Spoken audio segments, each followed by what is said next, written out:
The relentless Arizona sun beat down on Elias Vance's solitary ranch, baking the already parched earth. A landscape of spiky cacti and dusty scrub stretched to the horizon, broken only by the rhythmic creak of his windmill and the distant whinny of horses in the corral. Elias, a man whose leathery skin and weary eyes bore the marks of countless sunrises and sunsets, was mending a weathered fence. Sweat beaded on his brow, dripping onto the worn leather of his gloves as he wrestled with a stubborn strand of barbed wire.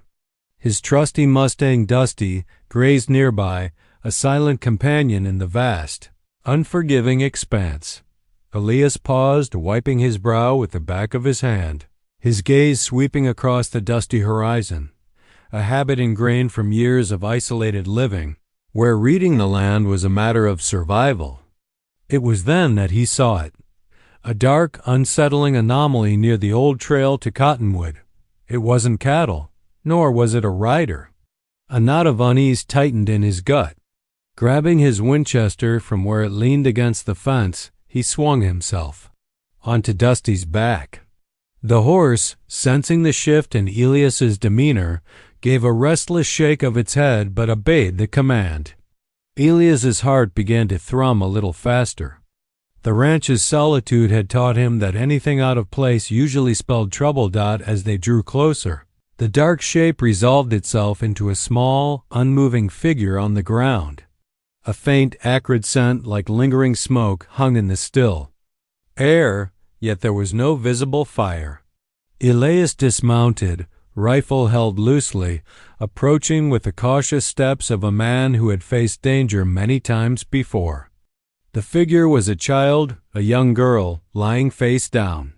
Her clothes were tattered and singed, and her entire body was coated in a thick layer of soot, as if she had just emerged from the heart of an inferno.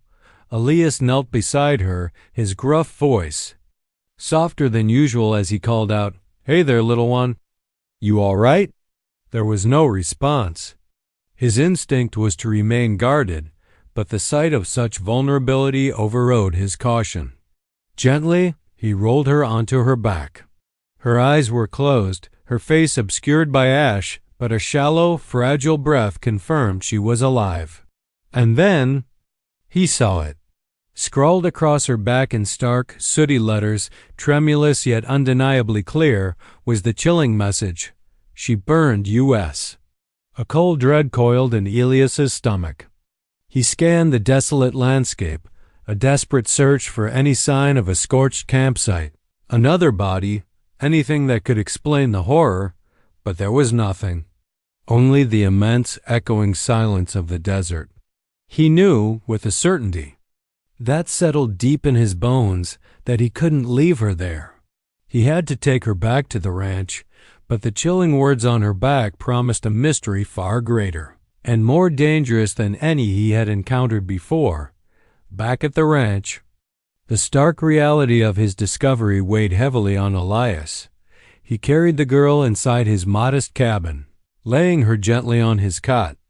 The dim light filtering through the grimy window illuminated the stark contrast between her small, ash-covered form and the worn, familiar surroundings. With a basin of warm water and a clean cloth, he began the slow, meticulous process of wiping away the soot. Each swipe revealed more of her young, pale skin, and the disturbing image of the burned words on her back lingered in his mind, a haunting question mark in the quiet cabin. He worked carefully, his large, calloused hands surprisingly gentle. Driven by an empathy he rarely allowed himself to show Dot as the last of the ash was cleaned away. Her features emerged, delicate, though smudged with dried tears, he estimated.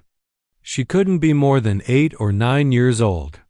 Her breathing remained shallow, but the warmth of the cabin seemed to bring a subtle shift in her pallor. Elias rummaged through an old trunk, pulling out a clean, if somewhat oversized, shirt and a pair of trousers. He dressed her, his movements hesitant, unfamiliar with such tender care. The silence in the cabin was profound, broken only by the crackle of the small fire he'd lit and the girl's soft, uneven breaths.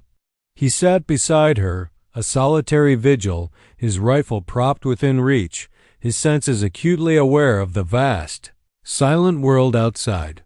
Hours later, as the sun began its descent, painting the sky in fiery hues of orange and purple, the girl stirred. Her eyelids fluttered open, revealing eyes the color of deep river stones, wide with a fear that seemed to pierce through Elias's gruff exterior. She let out a small, terrified gasp, her gaze darting around the unfamiliar room before settling on him.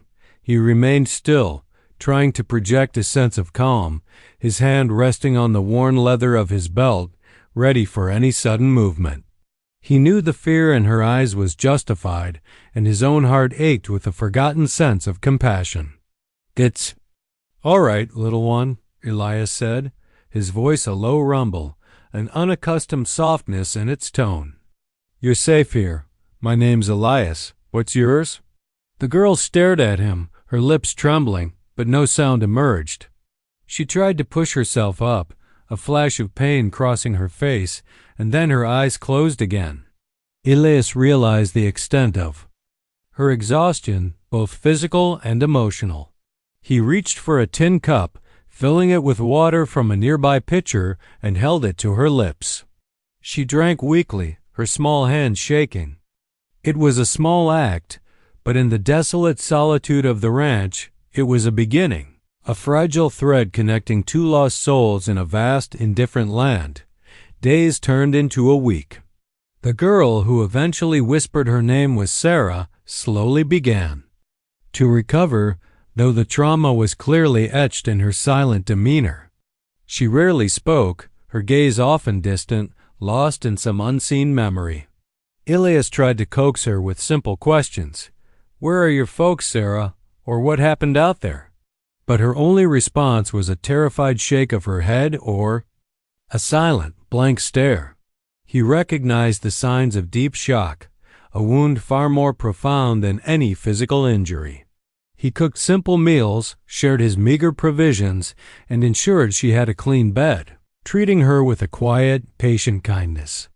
That was uncharacteristic of his solitary nature. One evening, as Elias was oiling his rifle by the fire, a sudden storm rolled in. The wind howled like a banshee, rattling the cabin's single window, and flashes of lightning illuminated the stark landscape outside. With each peal of thunder, Sarah flinched, her small body trembling. Elias watched her, a pang of sympathy stirring within him. He put down his rifle and moved closer, sitting on a low stool opposite her. "It's just a storm, Sarah," he murmured, his voice low and steady, trying to cut through the noise of the wind. "Nothing to be scared of. Happens all the time." But it wasn't the storm that truly terrified her. A particularly loud clap of thunder seemed to trigger something. Her eyes, wide and filled with raw terror, fixed on a shadow dancing on the wall, cast by the flickering firelight. She pointed a trembling finger, her breath coming in ragged gasps. "The fire!" "The screaming," she whispered, her voice barely audible above the storm's fury. They were so angry." Elias leaned in, his own heart pounding. This was it, a crack in the wall she had built around herself. He waited, patiently. As she struggled with her words, the images clearly replaying in her mind. "It was dark," she continued, her voice gaining a desperate urgency. "And the smoke, so much smoke, they blamed her. Said she did it. And then they burned everything." Her voice trailed off, replaced by a sob that racked her small frame. Elias knew she was reliving a nightmare. He didn't press her for more, just sat there, allowing her to release the terror. The she was still a mystery, but the horror of what she had witnessed was now undeniably real. The weight of her words settled heavily in the cabin, a chilling counterpoint to the raging storm outside. The next morning the storm had passed, leaving behind a crisp, clean air and a sky of brilliant, unapologetic blue. But the lightness of the morning didn't lift the shadow of Sarah's words. Elias sat on his porch, cleaning his rifle, the silence of the desert now feeling less comforting and more foreboding. He knew he couldn't ignore what Sarah had hinted at. They blamed her, said she did it. And then they burned everything. The vague pronouns she and they were maddening, yet the implication of a brutal act of retribution, a mob justice, was chillingly clear. He thought of the words on her back, "She burned U.S." Was she the victim of a terrible misunderstanding, or was she somehow involved in the horror she described? He made up his mind. He had to go to Cottonwood. It was a small town, a dusty cluster of buildings and a few dozen souls, but it was the closest outpost of anything resembling law and order, however rough. More importantly, it was a place where news, however distorted, often traveled. He couldn't leave Sarah here alone, not with the unknown dangers lurking in her past. He prepared Dusty and a small supply of provisions, carefully explaining to Sarah that they needed to go into town, that he would keep her safe. Her eyes were still clouded with fear, but she nodded, a silent trust forming between them. The ride to Cottonwood was long and quiet.